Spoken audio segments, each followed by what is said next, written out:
ꯐꯖꯗ꯭ꯔꯁꯦ ꯌꯦꯡꯕꯗꯗꯤ ꯌꯥꯝ ꯐꯖꯕ ꯂꯣꯏꯔꯦ ꯁ꯭ꯅꯣꯅ ꯁꯤ ꯒꯥꯔꯤꯒꯁꯤ ꯂꯣꯏ ꯀꯨꯞꯂꯦꯗ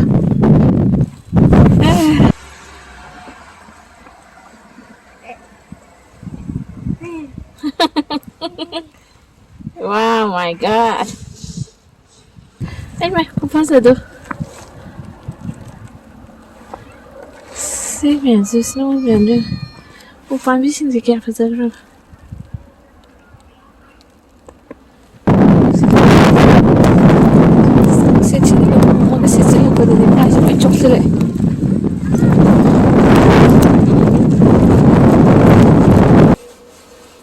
Hello everyone.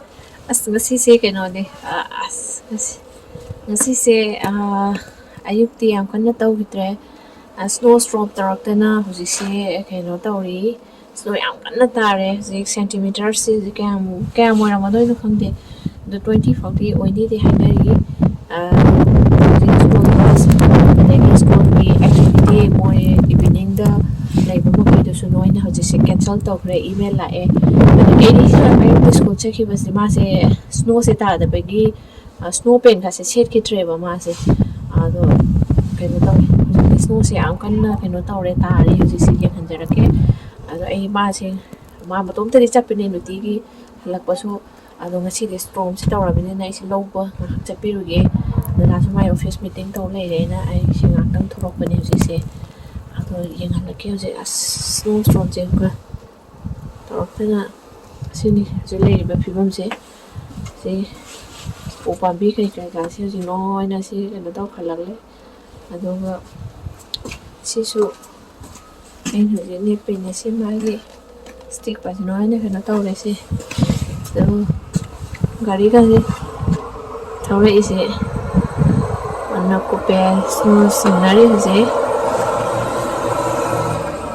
lambi se ngo sorok se kola se amta u gi tre je ado khoi ge driveway ka se no oi na kano tawre ai je edi lowba chakke ai jang hamakke je lambi da swai ge lambi sing do kara mai le ram doi no de hi nge je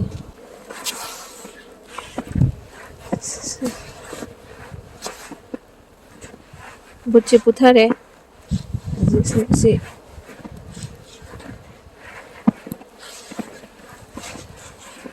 oh my god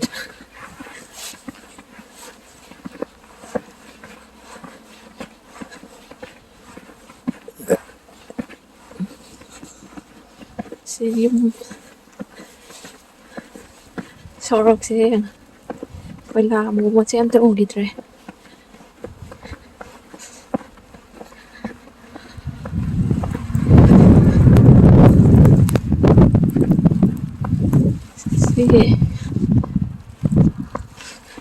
Upami mathakta leise fazatra sida ka leise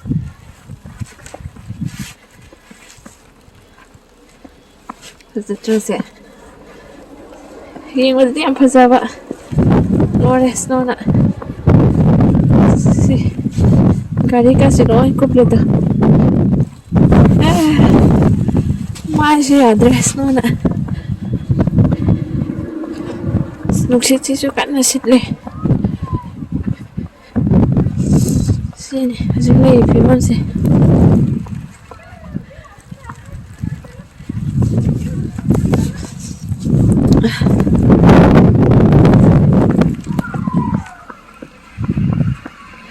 snow scenery khoisu senga da bane do si em padri snow se da khangde senga se durang motribra oh my goodness ai gari ka sanai complete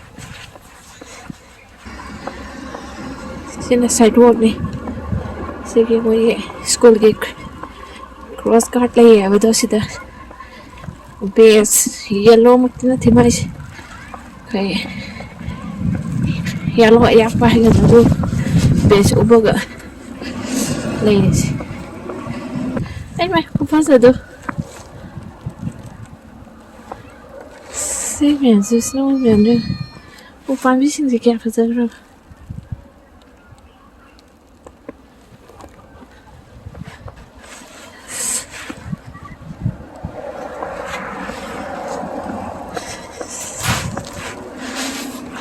Hi. You going this way? Yeah.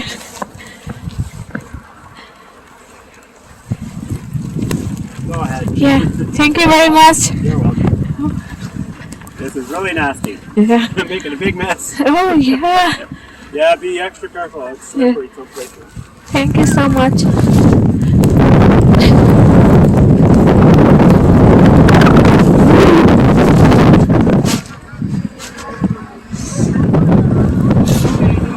Thank you. Cross that. Let me tell you. Quên mặt với cái. Anh đi masak khangde bani mana. Anh nak nak chat bagi. Zaga ini kan di masak khangde bani. Semua school ya udah. Ini masih ada. Semua school tak bagi bel kong gitu. Ada. Seçilir kadar değil. Ay çok sıra.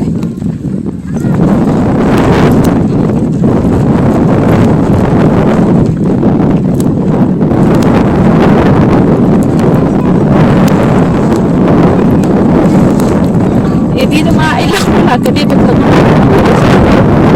Masuk waktu.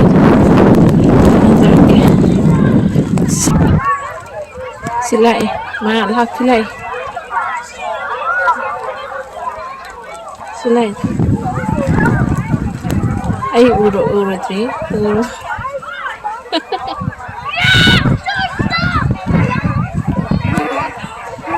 Tenang ah. Supaya sila bersama bagi tahu jangan.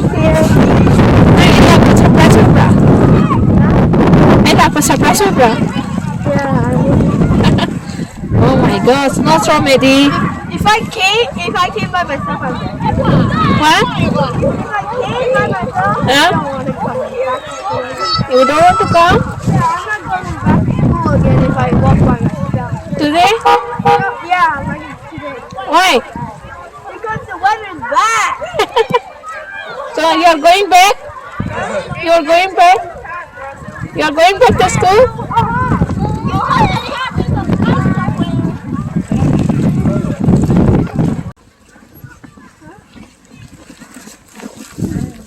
Stella. Hi, Annie. Hi. I'm George's mom. Yeah, I know. Thank you. Nice to meet you. Night, everybody. Thank you. Have fun in all this snow. Bye, George. Get home safely. Get home safely, baby. Yes, you too. Make sure you don't break your ankle. It's gonna be. My God, kupazada. Kasi kupazada.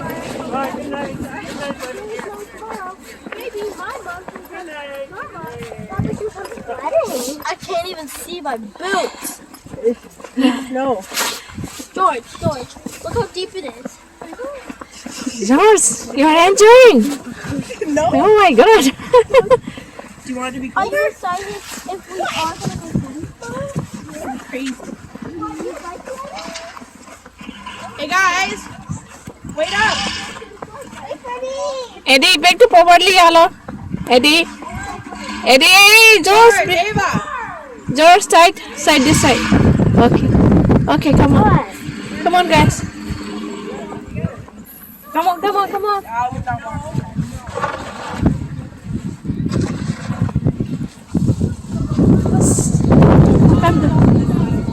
Go.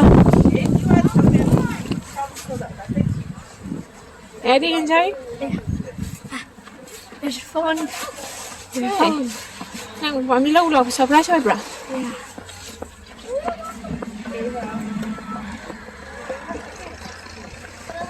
Deep.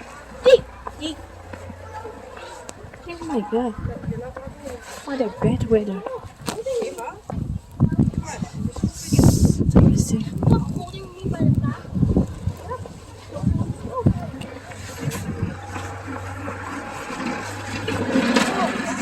So xịn ha.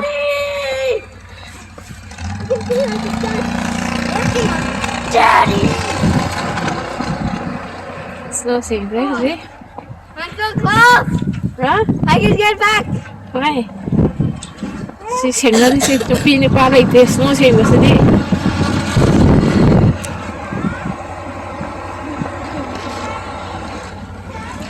thari ka tha jeng pai khali si si da sumai pai khat ni khoi su seng ni ji bye Bye bye, George. Bye, George. bye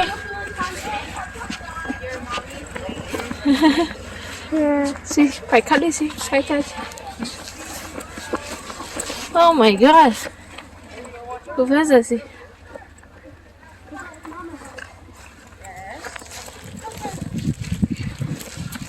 Harry, oh I'm getting tired.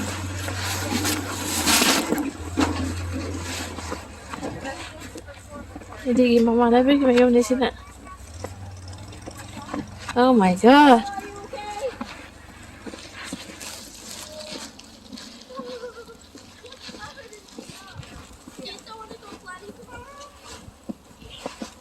Jadi kailan ka ni?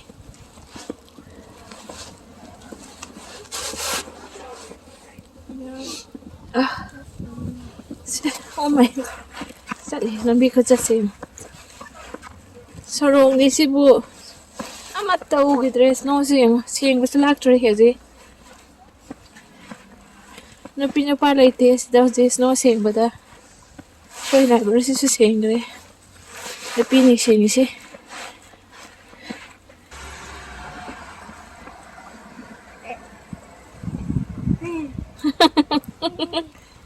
Wow, my god. Kaya rin mo nang ni. Oh.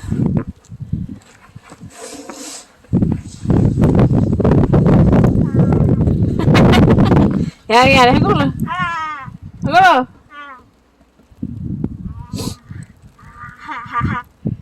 Ya, hagol lo di.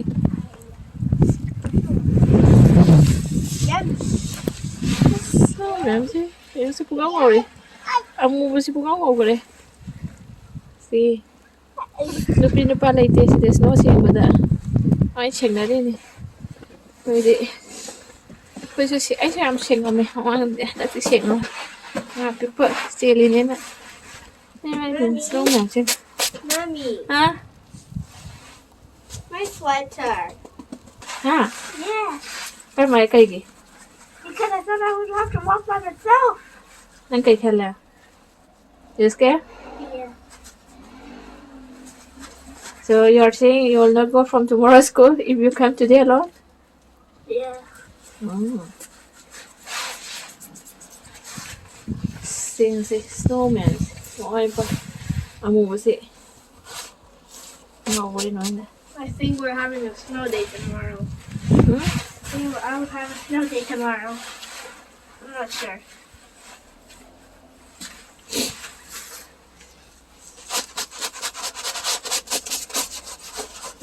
Snowman.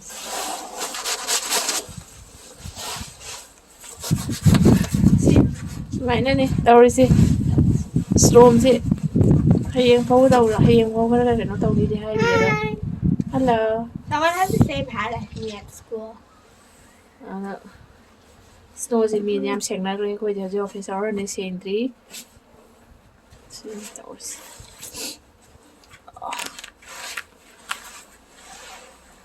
Okay, edi bye bye hai se senta. Bye bye. Bye, Snowstorm toure hayo. Bye, Snowstorm. Tourre. Canada. Canada. Ah. Did you enjoy school? Yes. Yeah? Yes. Okay. It's like on a bandage.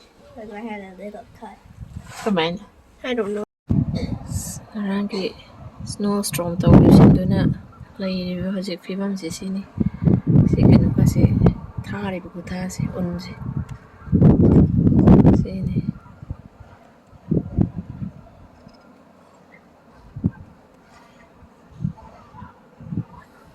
Pambi si phadare. Pambi si jo un macam nap lai ba sina. Agre.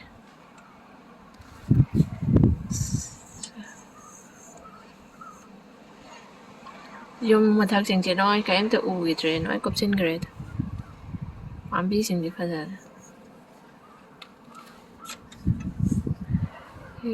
ꯊꯥ ꯀꯩꯅꯣꯒꯁꯤ ꯌꯥꯗ꯭ꯔꯦ ꯀꯔꯤ green ꯇꯧꯕꯒꯤ barbecue ꯇꯧꯕꯒꯤ ꯎ ꯄꯥꯝꯕꯤ ꯃꯈꯣꯡꯒꯁꯤ ꯂꯣꯏꯅ snow ꯉꯥꯛꯇ ꯉꯥꯏꯈ꯭ꯔꯦ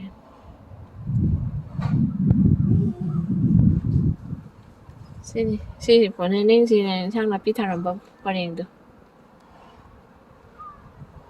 ꯑꯝꯇ ꯌꯥꯗ꯭ꯔꯦ ꯎꯟ ꯉꯥꯛꯇ ꯉꯥꯏꯔꯦ ꯍꯣꯏ ꯁꯤ ꯀꯩꯅꯣꯒꯤ ꯗꯦꯛꯁꯀꯁꯤ ꯎꯟꯒꯤ ꯎꯟ ꯉꯥꯛꯇ ꯉꯥꯏꯔꯦ ꯑꯩꯈꯣꯏ ꯁꯥꯏꯁꯦ ꯎꯟ ꯆꯥꯔ ꯍꯤꯡꯕ ꯃꯉꯥꯏꯔꯦ ꯐꯖꯗꯤ ꯐꯖꯔꯦ ꯐꯖꯕꯗꯗꯤ ꯌꯦꯡꯕꯗꯗꯤ ꯌꯥꯝ ꯐꯖꯔꯦ ꯇꯧꯔꯤ ꯃꯌꯥꯝꯁꯦ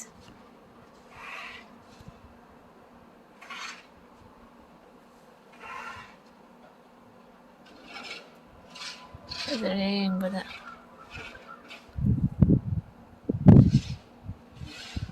ꯉꯔꯥꯡ ꯑꯦꯔꯤꯅ ꯑꯣꯟꯈꯤꯕ ꯀꯥꯠꯇꯨ ꯂꯣꯏ ꯀꯨꯞꯁꯤꯜꯂꯝꯂꯦ ꯗ꯭ꯔꯥꯏꯋꯦꯁꯤ ꯁꯦꯡꯗ꯭ꯔꯤ ꯃꯤ ꯄꯨꯝꯅꯃꯛ ꯎꯟ ꯂꯣꯏ ꯊꯦꯡꯅꯔꯤ ꯑꯩꯈꯣꯏ ꯁꯦꯡꯗ꯭ꯔꯤ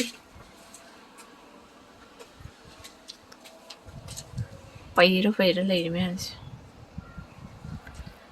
ꯁꯤ ꯁꯦꯡꯗꯣꯏꯅꯤ ꯑꯩꯈꯣꯏꯁꯨ